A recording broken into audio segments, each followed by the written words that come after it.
Hello বন্ধুরা, আশা করছি আপনারা সবাই ভালো আছেন। আর মৌসুমী মিনি ব্লগে আপনাদের স্বাগত। আজকে আমি করছি গোবিন্দভোগ চালের খিচুড়ি। বাড়িতে সামান্য কিছু সবজি দিয়েই বানিয়ে ফেললাম ঘরে বসে গোবিন্দভোগ চালের খুবই টেস্টি খিচুড়ি।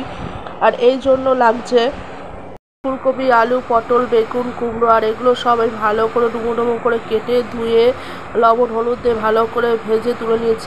এদিকে আমি একটা হাঁড়িতে গরম জল করতে বসিয়ে দিয়েছি। আর আলাদা করে আমি আলু ভেজে আগেই তুলে রেখেছিলাম।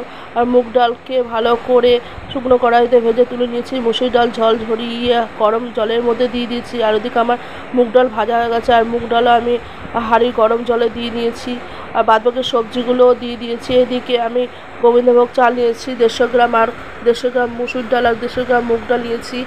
আমি ওই কড়াইতে কিছুটা তেল দিয়ে জিরে, তেজপাতা, শুকনো লঙ্কা, এলাচ, দারচিনি, লবঙ্গ, কাঁচা লঙ্কা চেরা আর জিরে বাটা, আদা বাটা আর শুকনো লঙ্কা বাটা দিয়ে ভালো করে মশলা কষিয়ে ওই খিচুড়ির সঙ্গে মিশিয়ে নিয়েছিলাম।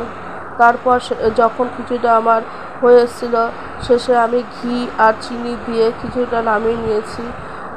আপনাদের যদি এই ভিডিওটা ভালো লাগে তাহলে অবশ্যই লাইক করে পাশে থেকে বেল বাটনটাকে চেপে দেবেন, তাহলে আমি যে ভিডিওগুলো ছাড়বো তার নোটিফিকেশন আপনাদের কাছে সর্বপ্রথম পৌঁছে যাবে। আজকের মতো এইটুকুনি বন্ধুরা, থ্যাংকস ফর ওয়াচিং। দেখা যাচ্ছে পরের ভিডিওতে।